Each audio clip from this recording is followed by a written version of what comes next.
everybody. Welcome back to Psychedelics today. Really excited to have Dr. Malin Vedøy on the show.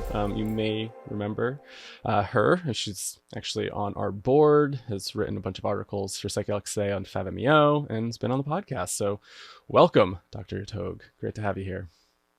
Thank you for having me. Super excited for this chat. Yeah, so you reached out originally to talk about somatics, and I was like, yes, I want to chat about psychedelics and somatic work. So let's just kind of dig in. People, if they want to go back and listen to some other episodes to get more of a bio from you and learn more about their work, you can do that in the podcast archive. But yeah, where did your interest in somatics really come from, and why did you reach out to want to chat about this today? Yeah. So I just feel like this topic is very much not talked about, is basically very understudied, if at all. And my interest kind of peaked around the time of COVID when I was living in Egypt, and I was working remotely from there for Imperial College London, and I was also freediving in my spare time as a hobby. And I noticed the overlaps between psychedelics and freediving. So, freedivers, we're very much lazy people. Like everything that we do is all about preparing for the dives and the training sessions and all that. So, it's all about preserving energy, especially during the dive, because you're using oxygen. And if you're stressed, that burns out quicker, basically. And so, there's a lot of preps going into a dive that happens outside of the water.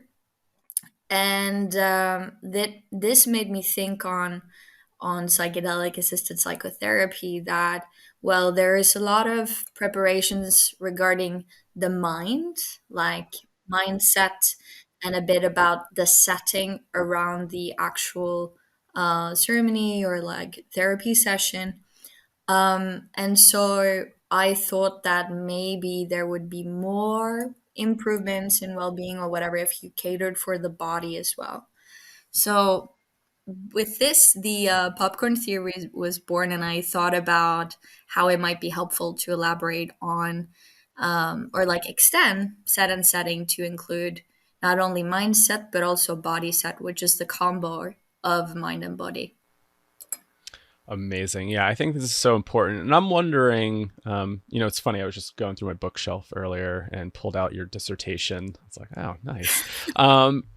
In your research with ayahuasca, and I mean, I guess specifically with ayahuasca, since there's usually a dieta involved, did you notice, like, I don't know if that was part of your research, kind of thinking about the diet, how do people prepare? Because some of that also isn't psychological, right? We're talking about the body, we're talking about the foods that we're putting in, and any of the outcomes of people that like follow that diet pretty strictly versus people that don't. I mean, I've just heard reports from like friends and colleagues of like, oh, I didn't really follow that, and my experience was horrible and I was like puking nonstop, versus somebody, following it and maybe being pretty gentle, or not gentle, but maybe a little bit easier on the body.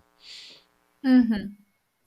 Well, back then, I think when I started off this whole research path, my focus, I think, was more on the psychology aspects because I was doing a degree in psychology.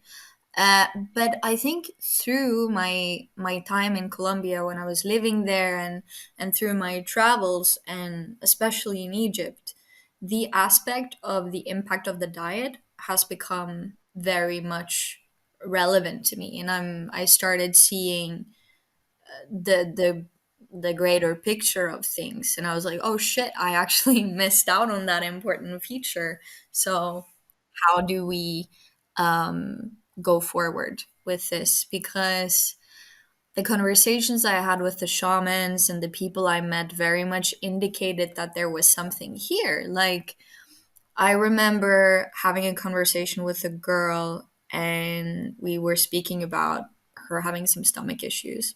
She followed the diet, she had the ayahuasca ceremony, and after that, although the experience was challenging and painful, but like in her intestines, there was a lot of pain throughout the ceremony. After, that pain was completely gone and never returned. So I definitely feel like there is something worth looking at here.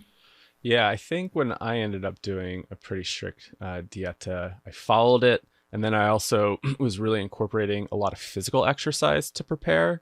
And I noticed I mean, it was the first time I did ayahuasca, but I noticed a difference compared to, my earlier like psilocybin experiences where there's no prep work, but really attending to the body and, what I'm putting in there, exercising and trying to go into it with a little bit more intention. It felt like a little bit more gentle than some of my other experiences, which I thought was really fascinating. But to go back to the popcorn theory, I know you just mentioned that and love to give the listeners some context. What is the popcorn theory? Yeah, so the popcorn theory is basically this name I gave to this analogy on like how we are all kind of popcorn kernels, in the sense that we need both an optimal and external setting and internal setting in order to pop. And popping can be many things. Like for example, in the context of freediving, popping for me would be going for a deeper dive than I initially did the days before. So peak performing, or it could also be to have a peak experience following ingestion of any psychedelic, be it ayahuasca, psilocybin, or 5-MeO. And I think it also is about getting the most benefit from that ceremony or therapy session that one are having. And so, what I was thinking is whether if you cater for preparation not only related to the mind and the setting, but also the body as a whole, then you might have lower ratings of adverse events that are actually harmful and more beneficial effects. So, higher ratings of well-being and other mental health variables, very much rooted in biomarkers. Yeah. Why do you think we're just so focused on the psychological piece and haven't really thought about the body at all? I think that's a long there's a long answer to it.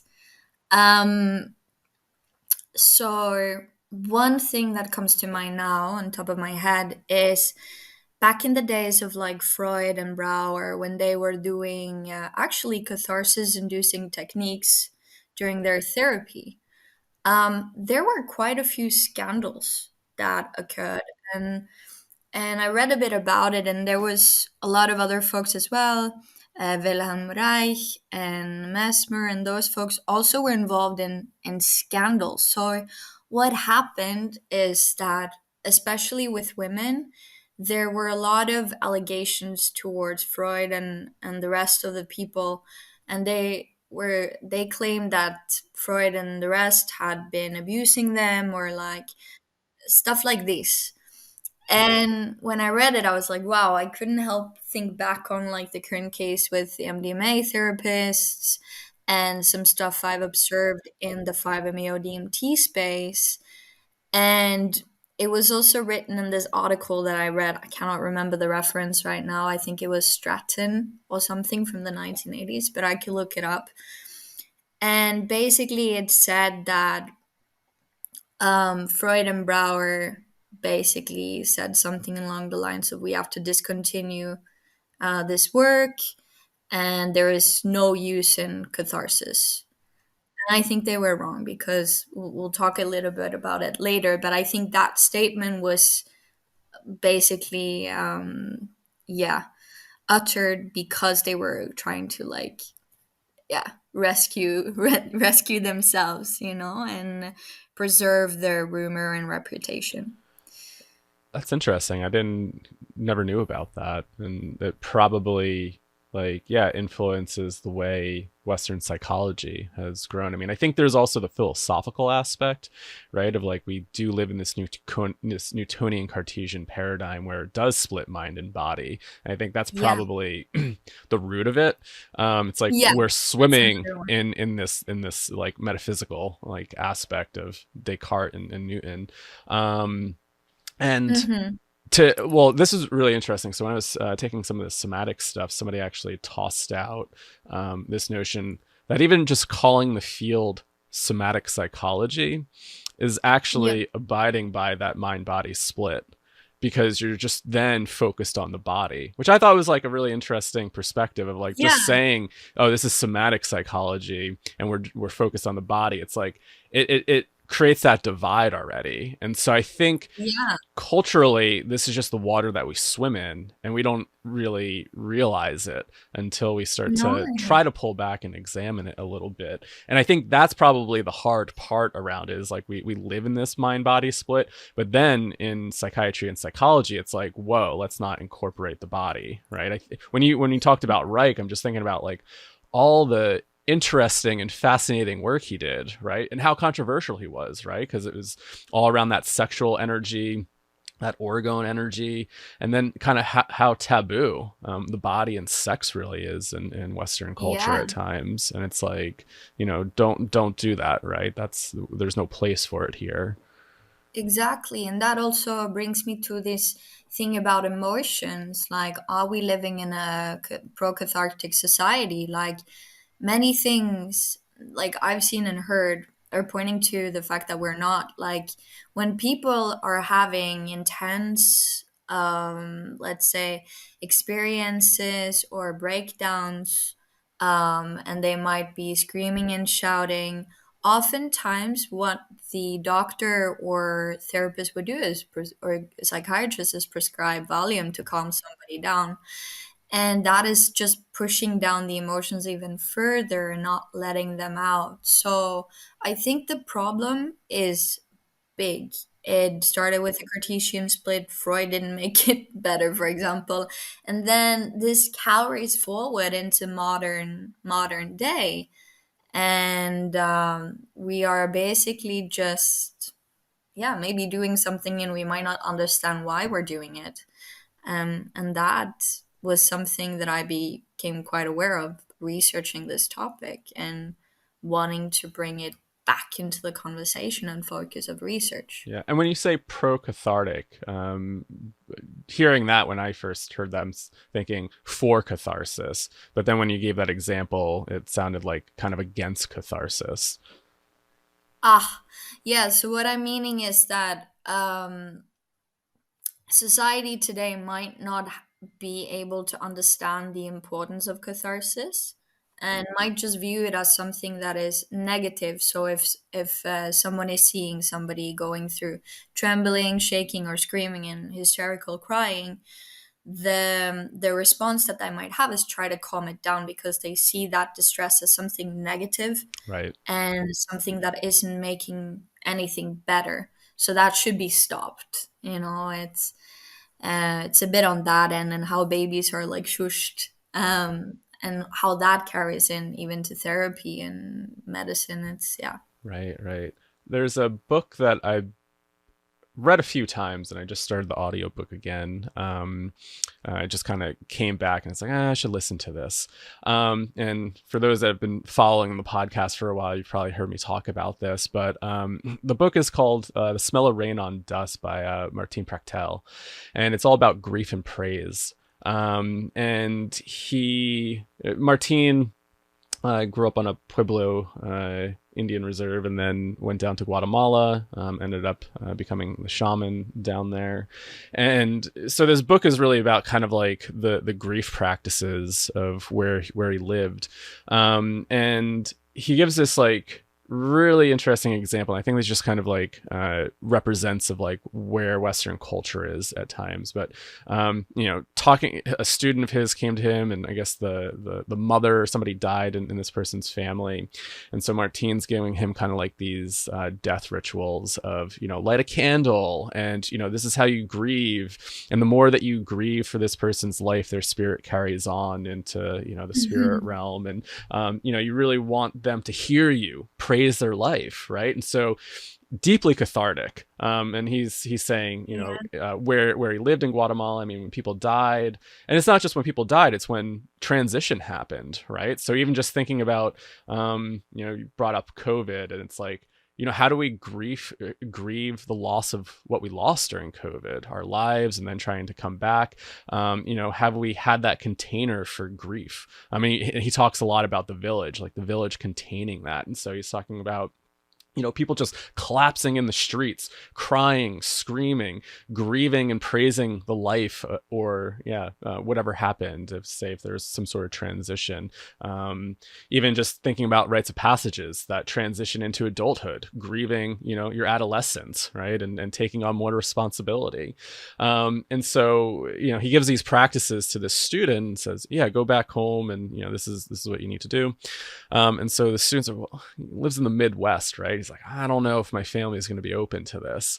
And so at the funeral, I guess he's burying his mother or whoever died, I forget, and just breaks down, just starts crying and sobbing and letting that catharsis happen, letting the grief take over, and really kind of embodying that. And then all of a sudden an ambulance shows up. And they're like, oh, what's this ambulance doing here? And I guess the minister, the priest, ended up calling the ambulance because they thought this guy was going crazy, and thought that he couldn't contain himself, and so that they needed to get him help. And so they took him away, and then was released. But I guess the family was like, we've never seen anybody act like that before. We thought it was just too much, and we thought you were going crazy. And it's like, at a place where you're grieving the loss of somebody, that is almost inappropriate, right? It's like to really embody that emotion, to feel that hurt, to feel that sadness, to praise somebody's life is almost kind of taboo or controversial, because we think you're Exactly. going crazy or insane, and that's not appropriate. And it's really interesting. So if we don't have these containers to properly grieve, then how does that get stuck in the body, right? Yeah, Like, exactly. And like this was also what came up for me, this realization that okay, these things, grief, depression, and all of it is actually quite normal responses to something that happens to someone. It should not be, you know, pushed aside. And also for the future, making sure that therapists, psychiatrists are informed about these things and can sit with it, not only within themselves, but also with their patients, I think is going to be very important. And like you briefly tapped on here, like community and the therapeutic relationship is so, so important and really plays into it. and that point that you mentioned just around sitting with it, I think that's probably the most important thing. And especially, we'll tie it into psychedelic therapy or say breath work. When somebody is having deep catharsis, right, we may feel triggered. We may go, oh, we need to Yeah. stop this. This feels too big. How do we contain it? Instead of Hmm. like allowing that person to go through it. I mean, I think in breath work, we see more of that catharsis than in like Yeah. group psychedelic work, maybe because of the sensitivities, and you really want to keep people a little bit more internal. But in breath work, I mean, there's a lot of catharsis that happens, a lot of movement, a Oh, lot of yeah. screaming. And I don't know, I always feel like this is the one place I feel like that village exists of what Martine's talking about, and I can finally let that out, and I'm like, oh, okay, this is a safe place to do that. And that's the only Mm. container I've really been in where it feels like I can fully express my somatic experience at times. That's really good that you have that, and I feel the same around it. I've done breathwork a couple of times now, and it's been very cathartic. And recently, I also tried neurodynamic breathwork here in Norway, and I was okay. This is kind of like holotropic breathwork, but in a shorter version. Yeah. So I thought of it as like the 5-MeO DMT of holotropic breathwork. Um, and it was very interesting to me that even without the whole, I call it like the priming conversation, outlining all the history with holotropic breathwork and bodywork and how basically pimping up your expectations, I had a full blown somatic release on the spot. And I just felt like, yeah, this is pretty remarkable. And with my 5-MeO experiences, it's also been very, very somatic. It always has been, actually, no matter what substance I've taken besides psilocybin, it's always been more playful. But it really, whatever, if it's breath work or 5-MeO, this somatic amplifying effect and re-experiencing that over and over again. I just could not look into this further, and to understand not only what's going on in myself, but how this could help others as well. Yeah. Yeah, and it's interesting that I feel like the field doesn't always, I mean, there's us, those of us that are really interested in somatic work that are trying to explore and investigate it, but it whenever I hear people talk about psychedelics, we always hear it from this perspective of psyche equaling mind, and it's this mind manifesting. We're always thinking about transcending the body through psychedelics or some of these other not non-ordinary states, instead of thinking about how do we embody these experiences, Yeah. and use the body as a gateway into our inner world. And I feel like so many of us just kind of like think about it as a mind tool versus it's like a Hmm. whole being tool, and really, Yeah, yeah, using the body as a tool to go inward, instead of just thinking it exists in the definitely. mind only. Yeah, but this is also like modern society, and like we are very much living mostly in our minds, and very little in the body. And I don't know why it is like this, like why most researchers are just looking at the psychology or like just mind matters related things. I definitely think a shift is about to happen though, as you see there are more, articles coming out on like epigenetics, the immune modulatory potential of DMT5-MAR. So things are starting to shift. And but one thing that comes to mind, I don't know if it was through Gabor Mate's book or somewhere else that I read about it, like for example, doctors, they are trained mostly in biology, medicine, and it's a very narrow-minded way of viewing world and the disease aspect. So they cannot account for everything. And similarly, academics are mainly mind-driven people. And so this might contribute to the bias that we see. In a way, it is a bias that we see also in the articles. And I think this is why it would be important going forward to um, move ahead in a multidisciplinary effort. And I became aware of this also during my PhD when I was approached by Telesabo to do some field work and collect saliva samples. So we kind of joined forces and did a neat little study on that. But a more holistic framework going forward is something I would love to see in the space. What would that look like to you? Um, So I feel that it should be about taking everything into context, and of course that's a huge mission. But could you design a study that could cater for the setting, the mindset, the biological, physiological, psychological processes, and doing that with different tools? The study I'm doing in Australia is trying to do this as best as possible. Like we are using imaging techniques before, during, and after the 5-MeO experience people are having. We have questionnaires before and after. We're going to do biomarker analysis before and after in blood and saliva, and also do some interviews trying to capture what we couldn't get through, those other assessments. So giving the person a chance to share with us how was their experience, and especially also related to the bodily aspect. But that's not the sole purpose.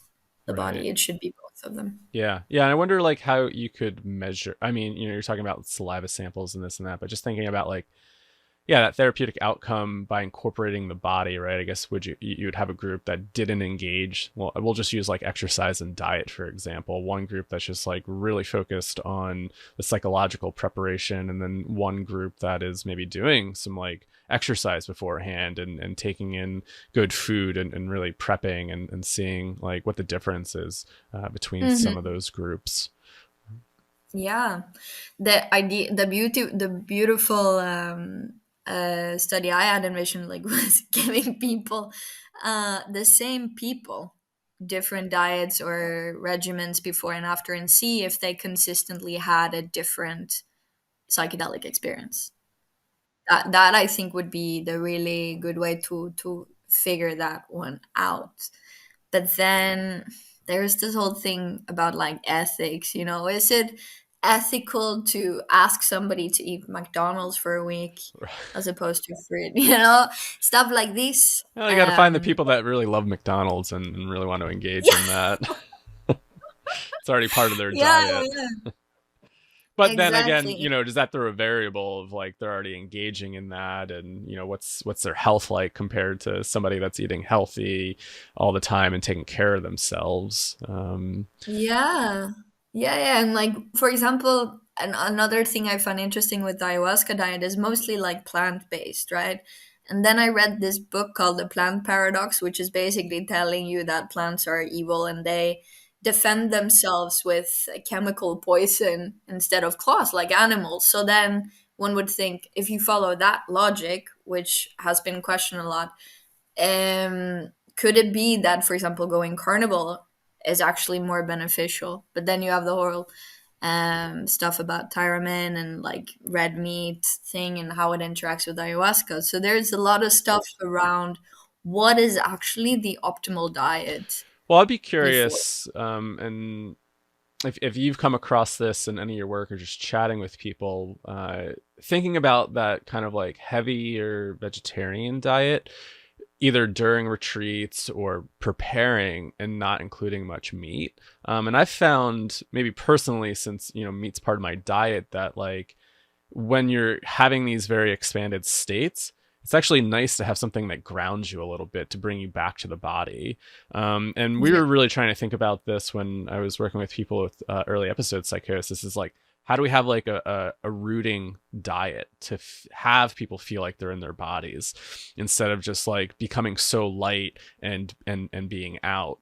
And Mhm. does that then possibly perpetuate things like spiritual emergencies when people are just so out there, so light, so expanded, and not focusing on grounding and being in the body.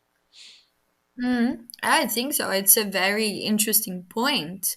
And I do think that something like this would be very good to research further. I definitely had people tell me that they've had meat even before they had their ayahuasca ceremony and they actually enjoyed it more. Um, but I think it also comes down to this like precision medicine aspect, like not one size fits all. Right. And so, um, what works for some people might not work for another, and so on. Yeah, what was that book, like Eating for Your Blood Type? And thinking like, Ah, yeah. yeah, like how, like what are the diets that are like optimal for you? Yeah, Mm-hmm. because we all kind of, yeah, we're all individual, right? And you can't like put blanket statements over everything. No, exactly. And then like everyone is like changing even just micro changes on a daily basis. Like this is it's basically evolution in some way.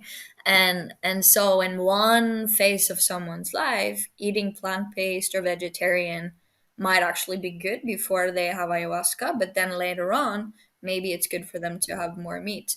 So this is also what makes it so difficult because things changes all the time. So when is the most optimal what is the most optimal thing to do, and when is it most optimal to take a psychedelic for the best possible outcome? Have any ideas? I think that is a question we also get asked often. And like, what is the most ideal time to do this? Oh God, yeah. I mean, I think there's not an ideal time for Yeah. anything in this world, but I do think that similarly as with like extreme sports, and I've had chats about this with my colleague Jack Locke, that there's this thing with preparation, and you cannot jump in a parachute or like do something extreme, run a marathon without the appropriate preparation. So there might not be such a thing as like the optimal preparation point, but some helps. And I think that if you do that in a holistic way, you're gonna be better off. And like same with my training now in freediving, training towards more national records and competitions. It's not only just like laying in the pool and like holding my breath. Like I'm doing a bunch of different things that is targeted towards the same goal. So identifying the goal that one have and then working towards that in a way that is catered for the individual person, I think is the way. Years and years ago, when I ran this like 4-part webinar series with Daniel McQueen on the DMTX program that he was kind of putting together. And I think I know Yeah. maybe some of your colleagues have actually done Yeah. that extended state. But Daniel's comment there was saying like, it's like we're training astronauts, right? And we need to have like a full on system where it's like thinking about that psychological training. It's like, how do we train people to go inward and stick with difficult emotions? But then also, how do we have the body and the vessel to contain that too? And so, what is that rigorous preparation phase for going on a deep journey inward? And I think, if we start to think about it like that, like we need to be physically prepared for some of this stuff. Yeah. It does, like it's exhausting too for a lot of people, right? You feel it in your body after a really difficult or challenging like experience. You go, whoa, what was that, right? It's like you feel it, and to be fully prepared, I think is really important. Yeah, this brings to mind another phenomenon that I was discussing with Jack a few months ago. It's called anesthesia, and it's basically about how the internal state of you has an impact on how you view the world. So, for example, having a hangover is not fun, and if there's a beautiful day outside with like a beautiful double rainbow and a bunch of birds singing, there's like deers in your backyard, you look at that and you still think, oh my fucking god, I hate life. But then You your want to neighbor close the is, blinds and just like hang out in your yeah, dark cave all day. Yeah. yeah, yeah. But that had that been like a day where you were like well rested and well fed, no alcohol whatsoever, the thoughts and experiences that you'd had, like in your mind and also in your body, would be extremely different. Yeah, that's a really great analogy. It's like just thinking about those days and those younger years.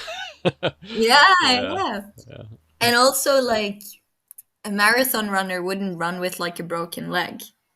I don't think that would not, his time would not be good, I think.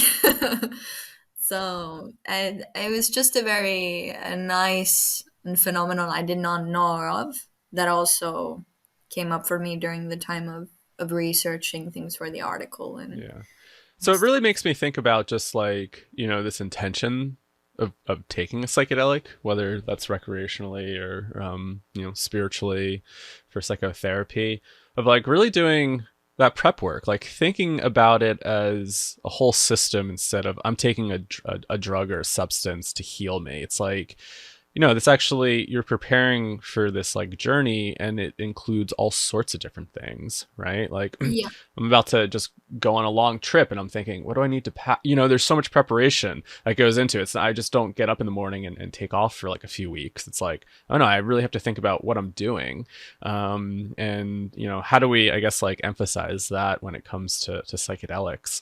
Because I think there's probably a lot of people, especially now, yeah, with people like that don't have a background in this, and they're starting to become more interested of like, oh no, this is actually a really important aspect of psychedelics. It's like really being more intentional with it, and trying to do more preparation ahead of time. Yeah. um I think though that what I've seen also throughout all these years working in the field is that there's, or at least very commonly, this notion that the psychedelic is going to heal them. They don't have to do any other work. Just popping that tab of psilocybin or smoking that pipe of 5-MeO is going to result in change. And that expectation is a bit dangerous, I think. So then they actually might not get the help that they are seeking because they're placing that help externally to them. And I think, and I've said it many times in talks, that healing is actually hard work. it's not a it's not something that happens overnight, and it's the tiny little steps of change accumulated that creates a bigger change. So it's changing your tiny, tiny habits until it changes your life. Yeah, I always like to come back to, I think, something Bucky Fuller said, here to make small local adjustments, right? It's Mm-hmm. like, yeah, how do we focus on those smaller changes and make those smaller adjustments? And it doesn't need to be big. But this also, I think, is, you sent over some notes beforehand, and your last point here, or this last question here is, do we need psychedelics or just better lifestyles? Yeah. And when I read that, I kind of laughed and thought, yeah, I think lifestyle is a huge part of this, right? Because psychedelics Yeah. is just one part of it. And it's Yeah. like, if we're not making those changes in our daily life, psychedelics can help us, give us insight, but insight doesn't always lead to change, right? And it's like, what are those unhealthy things that we're already doing in our life that, are contributing to being unwell? Mm-hmm. Yeah, because like for example, just to take an exaggerated example, when an addict takes a psychedelic, they realize, oh, I shouldn't be taking this substance anymore because it fucks me up, right? And so indeed the insights are about lifestyle. And maybe they are simply, catalyst for change, but change for life. Um, and really bringing our awareness to what we might not catch as being disrupting of our optimal functioning, and might help us, give us pointers to make that functioning more optimal or heightened, enhanced, more resilient, or whatever. Yeah. Well, I'm just like, when I read that, I thought about like just how awesome I feel all the time when I'm either like out on my bike, I'm snowboarding, just out in the woods hiking, and like, Yeah. wondering too, like, you're adventurous, you do free diving and kind of that type of stuff. Like, how much does that impact your mental health and your well-being? Right. And it's like, Mm. sometimes I think like, oh man, if I could just like, develop like good habits around this stuff all the time, like, yeah, I'd be feeling pretty good. But and that's always hard to I do when you're traveling a whole bunch and all over the place. But it's really given me insight around like how important all that bodily movement is for my Yeah. general health and mental health. It's like, oh, whoa, this is an important part of my lifestyle that I actually need to make time for. And when I feel like it lacks, like I feel that, like, the mental state kind of decreasing a little bit. And then it's like, you could be like, oh, maybe I should just like, take a substance to help me feel better. But it's like, again, thinking about that whole system mentality. It's like, no, where are things out of balance? Oh, I'm working too much. I'm not spending enough time doing the things I enjoy. Exactly. And like I think it's very much about like what people value in their life. And sadly we as a species now are working way too much than we are enjoying life. And that was also something that, well, became very clear to me after I finished my PhD. Like I was exhausted. So I had a burnout period, and being actually in Egypt during the pandemic really helped me. And freediving has completely changed my life. So like you, this part of, physical health is something is that is more important for me than work in this current phase of my life. And so is like relationships and community. And I also think that like this is also something I'm trying to show to others by doing what I'm doing. Like I'm sharing things on Instagram monthly about like the highlights, but it's a balance game. Like it's not only a list of, let's say, things that I accomplished in work, is also cool shit I did, although a little bit censored because everything cannot be online. Yeah. I felt guilty a little bit last year. I was posting a bunch of snowboarding stuff to my Instagram. Like, I'm sure people probably don't want to see this, but Maybe they enjoy it, but I'm loving it and I want more of it in my life. Yeah, but go for it, go for it. And I think it's interesting what you mentioned here about guilt as well. Like we feel like we should be doing more, doing and doing and doing. And there's this like quote that comes to mind now, like we are human beings, not human doings. It's like very much used up, but it just, yeah, came to. So true. Um, I'm curious what some of your thoughts are on catharsis, kind of going back to that topic. And I know you had Yeah. some theories around catharsis and would love to maybe hear about that a little bit more. And then maybe, because, yeah, I haven't heard some of these theories before. And then just thinking about like, maybe some of these like updated things from like Peter Levine and catharsis, and maybe to kind of explore both. Yeah. So I recently held a presentation here in Oslo about this. I'm just gonna pull up some of the slides here so then I can easily just like, okay, let's focus on this. But basically, during this literature review that I did, writing my new article about this whole shebang, was that I came across a theory of catharsis written by Heron, and this is from like the 1980s, like the latter part of that century. And it's talking about how there are several basic human needs. So there's the need for love or be loved, there's the need to understand and to be understood, and there's a need to be self directing and basically freely engaged with the directions of a greater whole, so freedom. And he basically talks about what happens when these needs are not met. So when human capacities are being frustrated to some extent, that results in acute psychosomatic tension. And like you mentioned earlier on, the mental component of that is like could be grief, it could be even fear and anger. And this is basically, I'd say, the manifestations of these unmet needs for love, understanding, and self direction.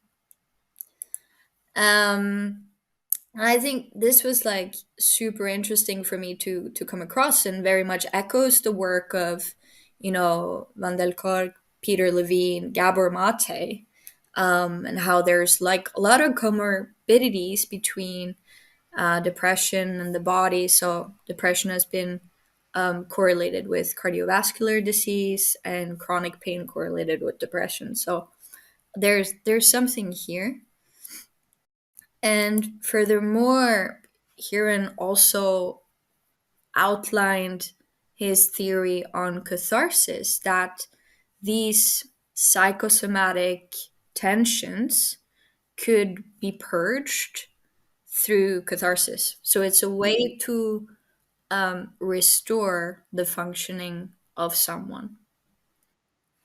And that is pretty much what Peter Levine also talks about in his framework of somatic experiencing. So, how the animal shakes off after they've been chased by a lion, and so on. And interestingly, Heron also lists a bunch of um, ways to discharge, and also what emotions those discharges are connected to. And I have a little table here so I can read it up if you'd Yeah, that'd be like. awesome.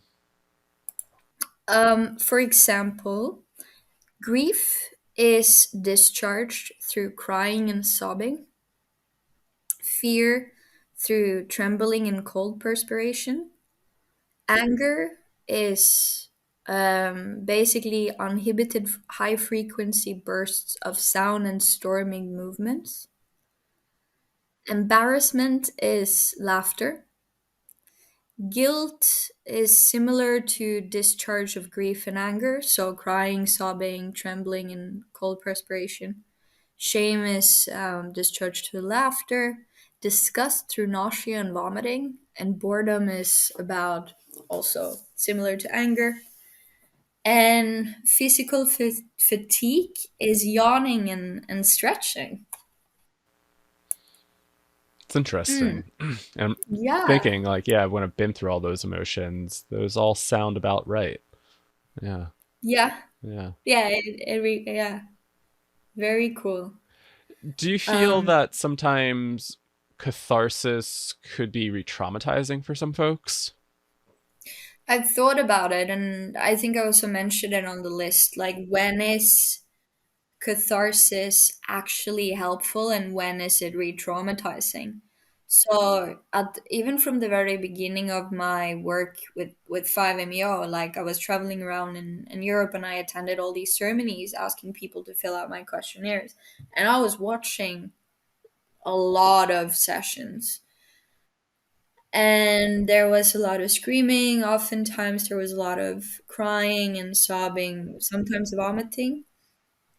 And sometimes it felt like those experiences were helpful, but other times it felt like they were pushed upon somebody and made things worse. So, thinking back on that, and reading this work by here, and I also thought about when is something when is something re-traumatizing and when is it not. Yeah.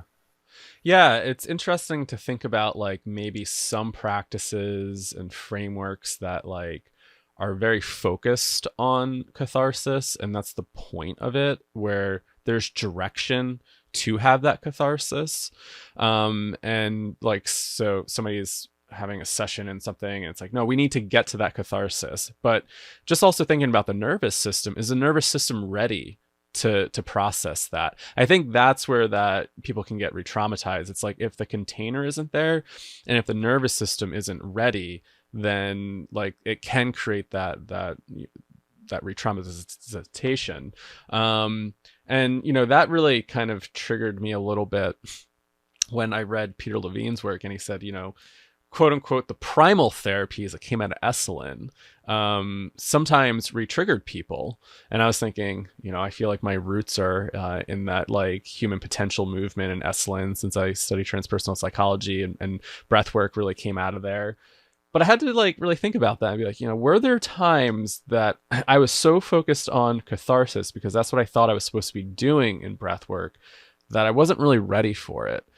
And there were some times where those sessions did get big because I feel like I needed it to be that big, because it felt like that's what the framework was and that's what it needed to be. And so I've really kind of pulled back and tried to reframe it sometimes, where it's like it doesn't need to be that way for people, right? If it happens, it happens, and we want to create that container for it to happen. But that's also not the goal all the time. If your nervous system isn't feeling ready to process that. Definitely. And when you mention this, it also brings me back to, I call it the era of ego dissolution, Mm, when people were going after that as, and that also created some sort of like pissing contest between yeah. people. Oh, how high was your rating on the EDI, and like, oh, how big did you blast your ego? And like, I'm hoping that the same stuff doesn't happen with catharsis, and that's not what I'm trying to create here. And I also am more in favor of things happening organically, and also at the pace of the body and not at the pace of the ego. I think that's an important reminder because, yeah, I think sometimes people do hear stories around psychedelics, or whether it's breath work, whatever. And if people don't have a certain experience where it has a high level of catharsis, or it doesn't, yeah, feel as big, then people feel like maybe they're doing it wrong. Where, you know, how do we change that narrative and say, no, you know, like that was that person's experience, but your experience is very unique to you. And maybe it doesn't need to be filled with screaming and rage and pounding. You know, maybe it's okay to feel happy during a session. You know, I'm looking at this book, Your Golden Shadow. I mean, dealing with the golden shadow aspects, really, really Yeah. difficult, right? Sometimes I think maybe more difficult for people to embody those feelings of goodness and joy and bliss, right? Because if you come from a very traumatized background, that could be threatening to Yeah. you. It's like, oh, like I need to be on edge to feel safe, right? So feeling good and protected, that's not normal, right? And so I think we need to, yeah, really see where people are and not always kind of say this is the outcome, this is what needs to happen in these sessions. Yeah. And thank you for mentioning that aspect of like feeling goodness also. Because there is a lot of focus on like negative things and hard emotions, but sitting with beautiful emotions is also hard. And for me, it's been sometimes challenging for me to do that. But I felt like I've grown a lot to be able to contain them more and finally feel like I deserve happiness in a way.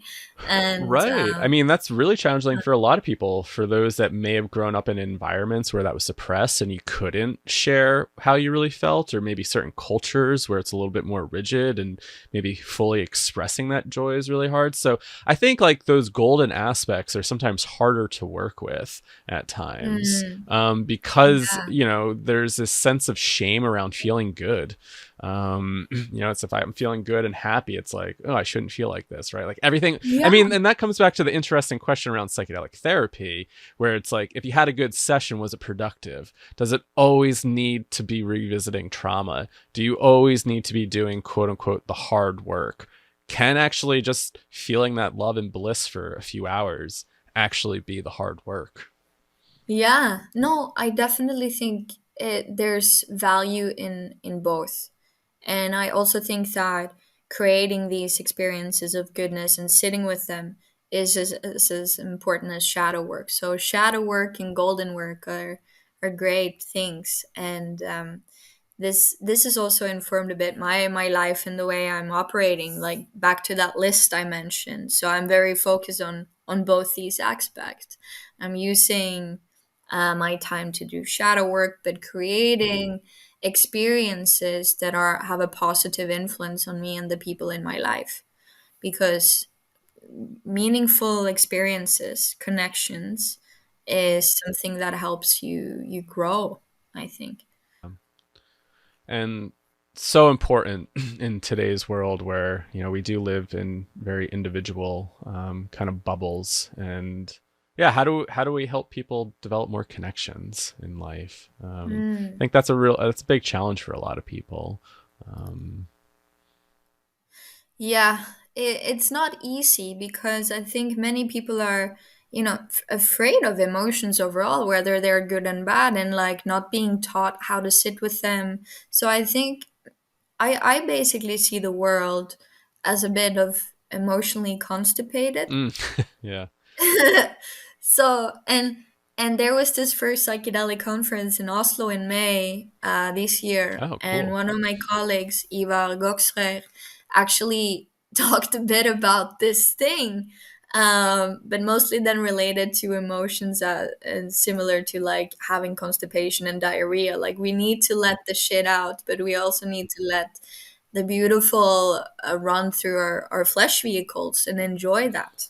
Yeah, just thinking about like that emotional constipation and trying to bring the body back into it. And it's like, I wonder, if psychology and psychiatry became a little bit more body based, could we embody some of these other techniques that, contain catharsis to let that stuff shake out, instead of just trying to keep it in the mind and intellectualize it and analyze it and through change and release through insight, and Yeah, intellectualizing things, instead of actually just being with it, feeling it in the body, letting it express.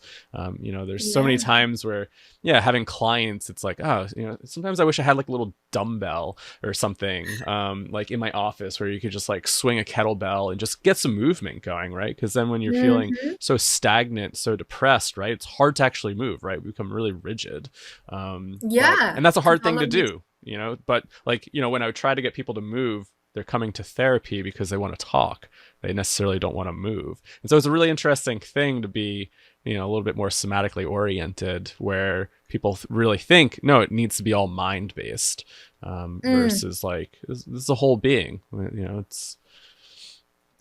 100%. And like, I'd encourage. Have you read anything by Alexander Lowen Yeah, on like yeah, yeah. bioenergetics? I got his book recently for Christmas. I ordered it from grandma Nice, nice. online, and it's coming. So I'm gonna read that. But I also read his book about love and sex and the heart, and it was just really really interesting. Very much a fan of the work that he's done. Yeah, yeah. Lowen did some really interesting work, and my supervisor was trained in core energetics, was then an offshoot of bioenergetics. But some of those Mm. techniques were like really helpful to work with, like in therapy. You don't really realize like how much emotion is actually stored in the body until you start working with it. And Yeah. certain movements or certain kind of expressions can really bring that to the surface a bit more. I think it was. Wilhelm Reich that said, and I hate the term neurosis, but that was the language that they were using.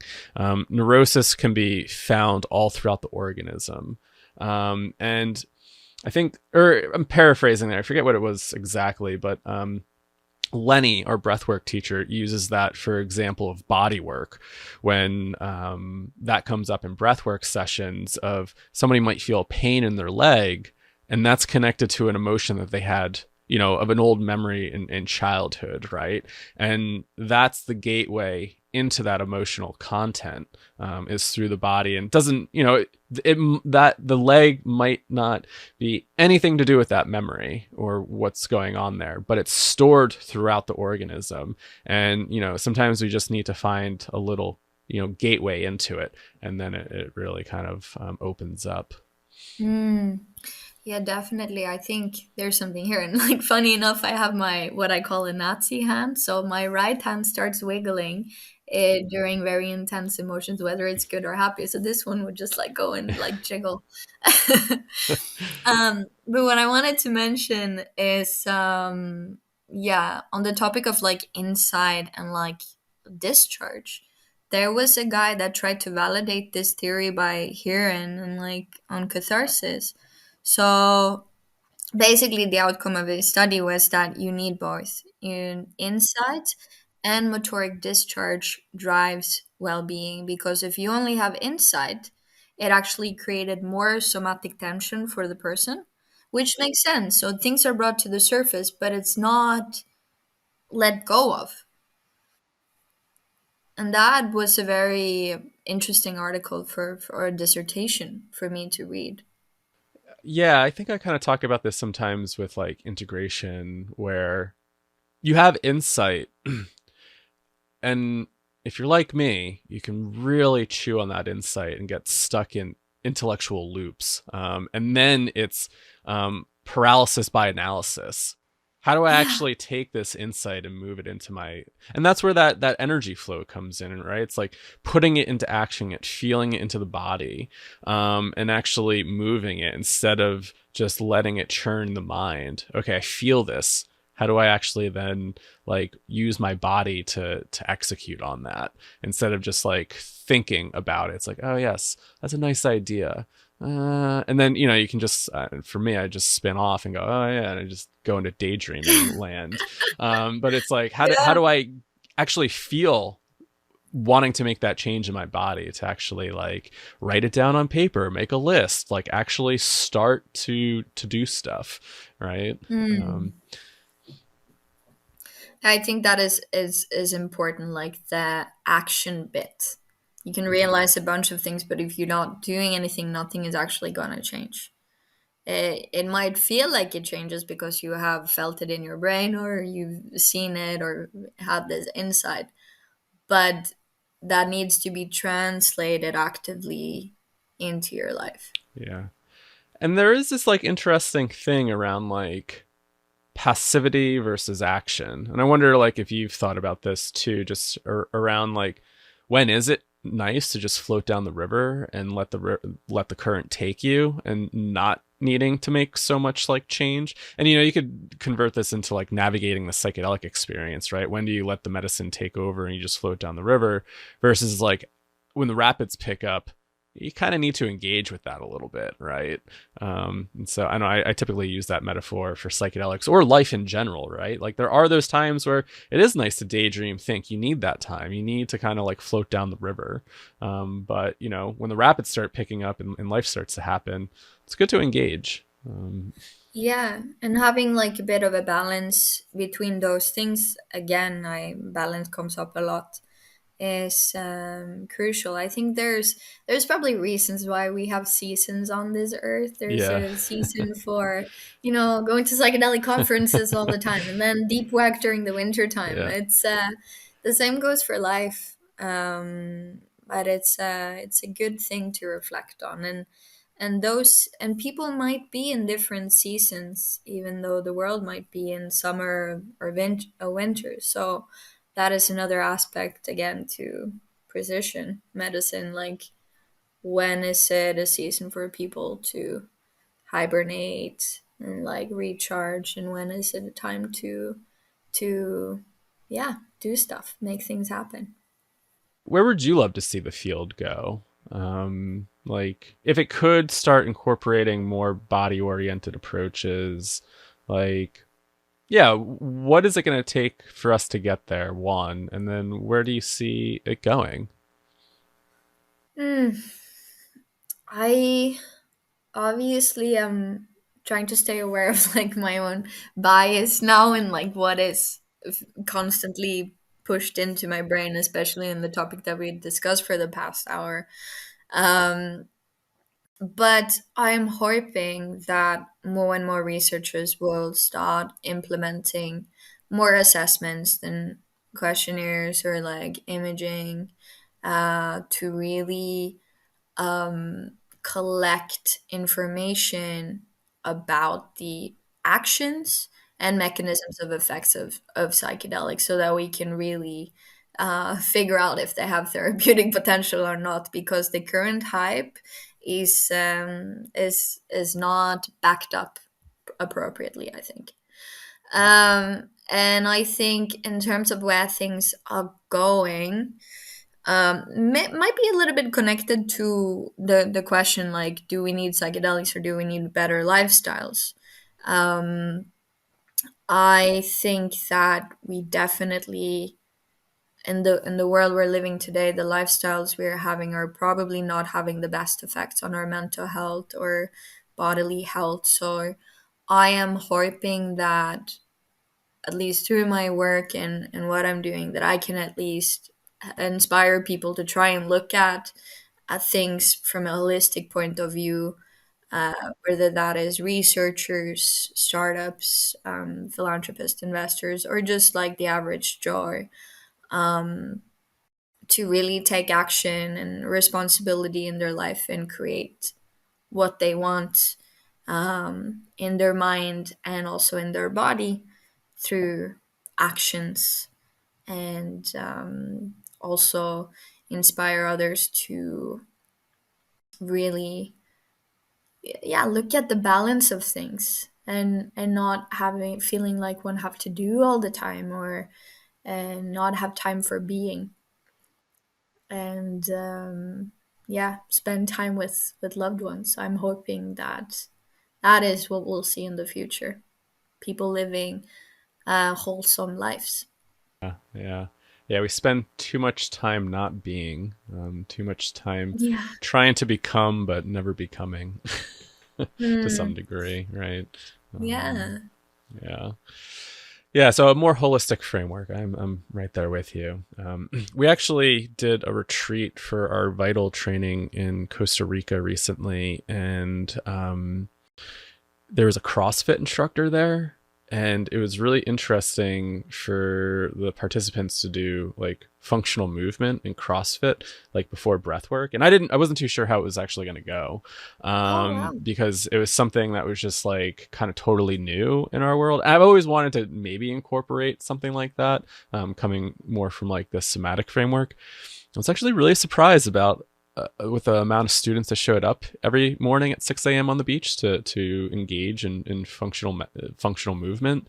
Wow. And a lot of people were like really appreciated it. It sounded like to kind of pair that up before doing the deep kind of psychological dive. It was like preparing their bodies, and so that gave me like an interesting perspective of like, yeah, do we incorporate more of this stuff in sessions? And obviously, you need to be careful around like accessibility and are people able to do certain things, but even just small little movements and yoga and stuff like that. Yeah, stretching and things.